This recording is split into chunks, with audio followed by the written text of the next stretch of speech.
Number one, Mr. Peter Pike. Mr. Speaker, sir, this morning I presided at a meeting of the Cabinet and had meetings with ministerial colleagues and others. In addition to my duties in this House, I shall be having further meetings later today. This evening I hope to have an audience of Her Majesty the Queen. Mr. Pike! But when will the Prime Minister recognise that because of the basic unfairness of poll tax, there are thousands of people in North East Lancashire and millions of people in this country who won't paying, but cannot afford to pay the poll tax. And as a result of inflation and the government forcing up mortgages and council house rents, that position will become worse. When is she going to do something to help those people who cannot afford to pay their poll tax?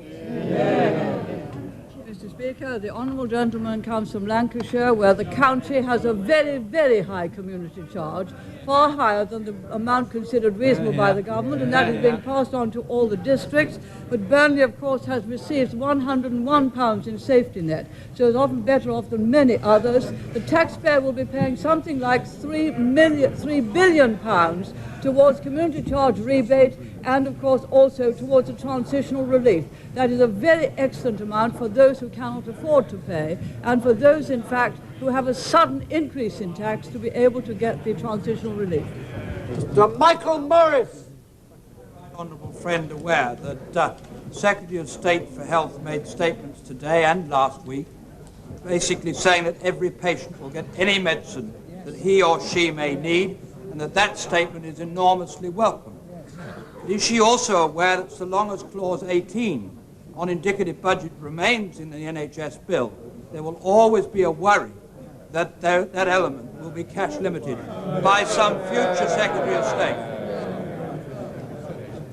Mr. Speaker, I noticed the inherent contradiction between my honourable friend's first sentence in his question and the second. An indicative budget is not a rigid budget. It's precisely for that reason my right honourable friend has stressed that doctors will in fact receive the amount of money necessary to prescribe what they think should be prescribed for their patients. Bill Kinnock.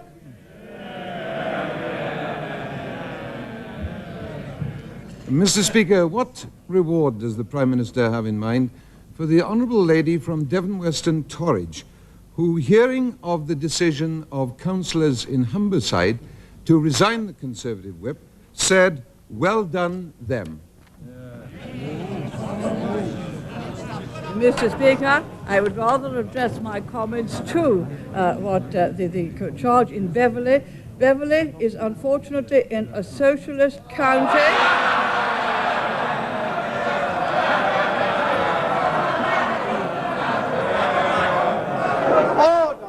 Has the great misfortune. Order. The Prime Minister. Beverley is in Humberside, which has a community charge of £83 a head over what the government considers reasonable. They're prepared to inflict that amount on all of their constituents, and Beverley neither contributes to nor receives a safety net. All of the other districts in Humberside do receive a safety net. Beverley does not. Beverley, therefore, has every good reason to be very dissatisfied with socialist Humberside.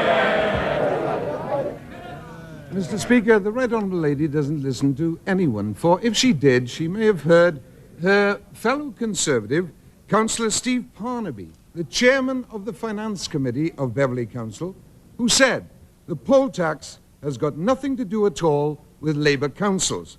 And the poll tax is, in his words, not right, not fair, and the government has got it completely wrong. Isn't that absolutely true everywhere?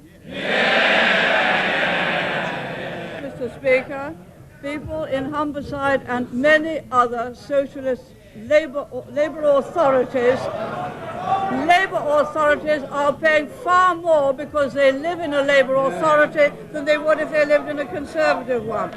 For example, Conservative Barnet at 338 community charge, compared with next door Labour Haringey 573. Conservative Kingswood, 395 community charge, compared with next door Bristol, 490. Conservative Westminster, 195, compared with next door Labour Camden, £534. The lesson is, it always costs you more to live in a Labour authority. Mr. Anthony Nelson. Right honourable friend aware that there will be a very widespread welcome today for the news that additional help in the form of a 30% increase in allowance will be provided for disabled students in higher education, and that new allowances will be made available for them with the particular needs they face in terms of care and in terms of personal support and equipment. Is this not further evidence that Conservative governments can always be relied upon to help those most in need? Yes, Mr. Speaker, my honourable friend is absolutely correct, and it adds to the excellent record of this government with regard to disabled people. We have spent nearly double the amount over and above inflation upon those who are disabled. It is a very good example of how we may not talk so much about welfare, but we do a great deal more about it. Jim Cousins. Number 2. At present, no plans to do so. Mr. Cousins. When the Prime Minister does next make it up to our fine and well-run city, what hope does she expect to bring for Gemma Haley of Blakelaw, who's been waiting for a liver transplant for 3 years, who can't get it done in her own city because although the doctors are trained, no money's been allocated to use their skills, who has to go backwards and forwards to Adam Brooks Hospital and Cambridge, and who finds budgets and figures very hard to understand because she's only 6 years old? Speaker, as I know well, and I expect the honourable gentleman does, that particular hospital in Cambridge is the very, very best hospital specialising in liver transplants. And I do not think that anyone would complain about going there. It is a quite magnificent hospital. And Neville Trotter. Mr. Trotter. And my right honourable friend, next visit's Tyneside. Will she see for herself the visible signs of progress and the success story in regeneration of our area? And will she accept that there is a new spirit of confidence in the North East, which is better placed to face the challenges of the future than it ever has in the past? Yes, Mr. Speaker, I agree with my honourable friend. It's about a year ago that I went up to Tyneside and saw the excellent amount of development that is going on there, the very much better position with regard to employment. It has a very good future. Swan Hunter now has a very good order for frigates, and there are many, many other things in the pipeline that will bring new prosperity to Newcastle, greater than that which it is now even enjoying. Mr. Dick Douglas. I refer the honourable gentleman to the reply which I gave some moments ago. Mr. Douglas. The right honourable lady had any time today to examine her conscience. I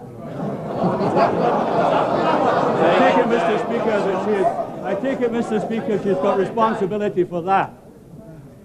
If she has done so, we should compare and contrast the position before the law of the firehead, who were able to lie and cheat in order to acquire substantial assets, with that of the poorer sections of the population in my constituency and others, who, if they cannot, and many cannot, afford to pay the poll tax, will be visited by state-sponsored violence in the form of pending and warrant sales.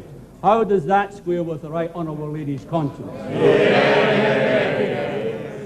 Mr. Speaker, the honourable gentleman is fully aware that if people cannot afford to pay the poll tax, they will get a community charge rebate, and then in addition,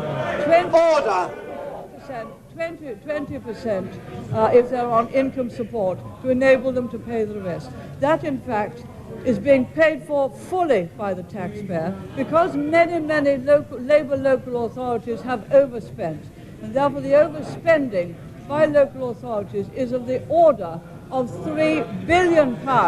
The taxpayer will be paying. The taxpayer, Mr. Speaker, will be paying an extra £700 million towards community charge rebate to ensure that people do not suffer from the extravagances of Labour authorities. Mr. Richard Holt. Tomorrow morning, when the people of Middlesbrough receive their community charge bill, no less than 24,660 of them will be in receipt of transitional relief on an average of £48 per household at a cost of £1.2 million to the Exchequer, and that this sort of relief is available to many parts of the country where there are low-rated houses, and it is automatic and not means-tested. My honourable friend, there are the two kinds of relief we've made available: the community charge rebate, which is means tested, and the transitional relief, which is not means tested. It is my understanding that most of the bills that have gone out so far have included the amount of rebate which the community charge payer will receive, and also the transitional relief, and that has enabled them not to be worried about the whole charge, which otherwise might have caused them some concern. Mr. David Alton. I refer the honourable gentleman's reply, which I gave some moments ago.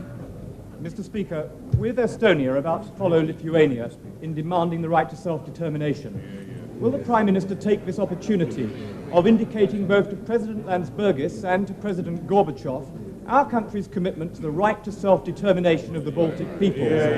And in the face of saber-rattling and intimidation, will she commend the people of the Baltic states for their courage and their resolve?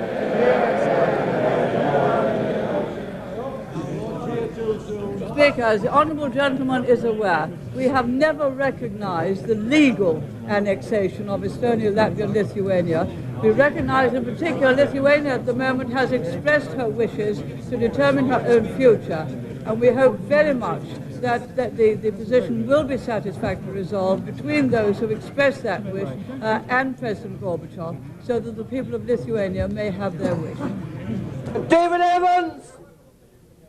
Right honourable friend agree with me that the community charge, or service charge as it's known in Hatfield, is a bargain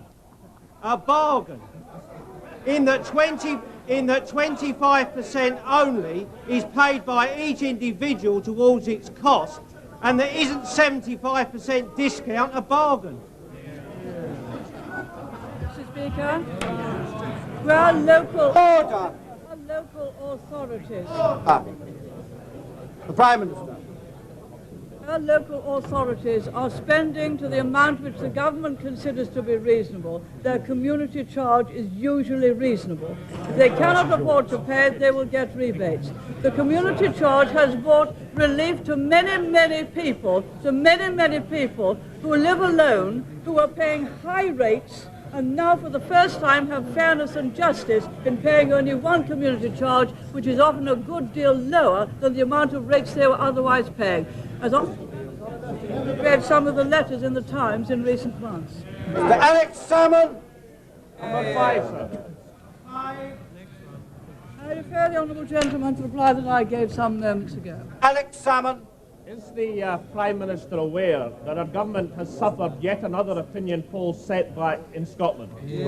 This time from a BBC pre-budget survey of Scotland's top 200 companies, which indicates that only a quarter of them believe that the government is sympathetic to Scottish interests. Doesn't this mean that Scotland's top companies have joined the rest of the community in concluding that the government's economic policy in general, and the budget this afternoon in particular, will be dictated by economic conditions in the south of England, without reference to the needs of the rest of the country? Mr. Speaker, this government, like Conservative predecessors, has looked after the needs of Scotland particularly well, very well aware of the pride of Scotland and how much they consider everything Scottish, and therefore we have in fact given them far more per head in expenditure than England and Wales. I looked at recent polls on the economy, the recent one in the Independent, and it made quite clear that twice as many voters expect the economy to be weaker under Labour than Conservative. Twice as many people would expect taxes to go up under Labour as under Conservative. Twice as many people would expect prices to rise faster under Labour. That was a very good write-up for Conservative government. Order!